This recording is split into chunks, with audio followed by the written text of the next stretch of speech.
寒い国の透き通った海を凍らせたこの人の瞳と同じ色をした石はありますか？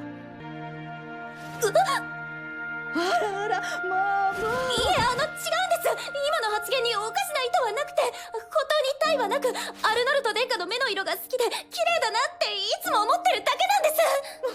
あ、天使様。 When it comes to seventh time loop, we have to really sit here and just really be in awe of the plot, the intrigue, the development, and the twist that this show continually creates, and the suspense that is held in the air from what it's creating.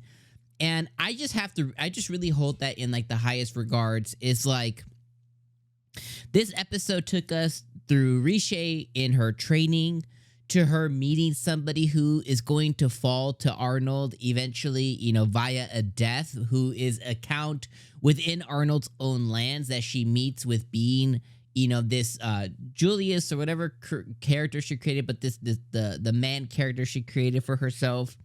And at first she thought she got caught, but really he just like, hey, you need to bulk up. You're a skinny dude.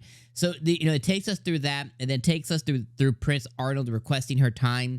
Find out that she's actually being requested to go and make herself a wedding ring for herself, and she gets tested through the jewelers, and she goes through these trials and tribulations, and I think Arnold just kind of wants to continually show her off, which is a really, really cool thing to see. Like, he could have brought her to this jeweler and just commanded them to do whatever they want because they're in the service of the prince. But instead, he kind of wants to show her off to them and wants to show like why she's the princess, or why she's the, you know, the betrothed, why she's the future empress. And he's like, you know, show them what you got kind of thing.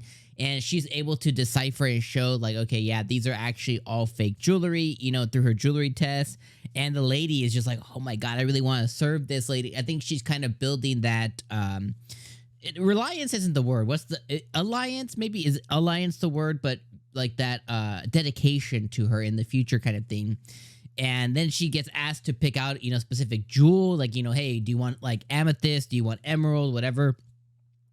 And she can't decide. And I was like, why don't you pick something that matches his hair or his eyes? And she looks at his eyes and like gets lost in it for a second.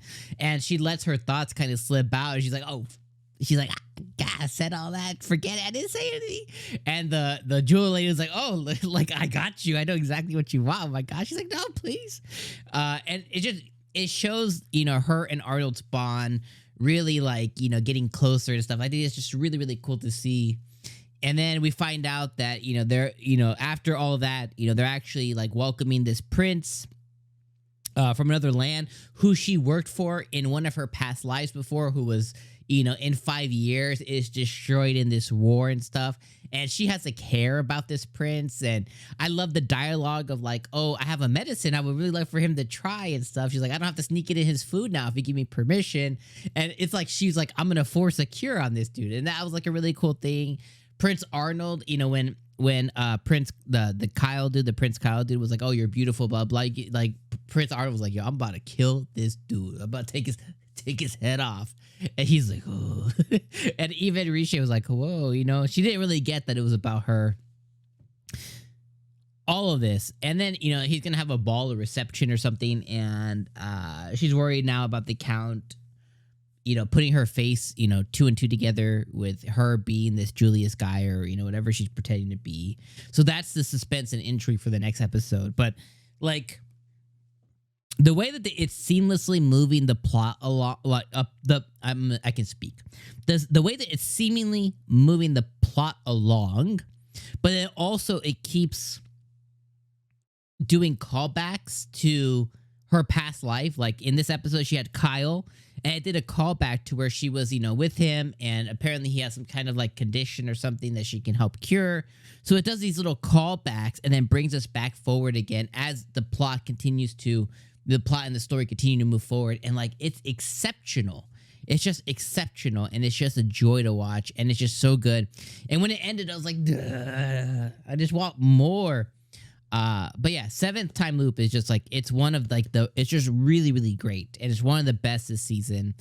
And it's one of those that makes choosing, okay, which you know, which one is the best, like what show's the best this season, it makes it really hard to choose because it's just like there's just so many. There's so many. There's probably like four. I think there's probably four anime this season that I'm like, I don't know which one I would choose as best because like I enjoy them all four for different reasons, and they're kind of all in different similar but different genres too. So I don't know. But anyways, Seventh Time Loop, absolutely fantastic. Episode number 8, I think this was, that we just watched. Yeah, episode 8, incredible. Can't wait to see what happens next. And yeah, I'll see you guys next weekend for that. Peace out, my friends.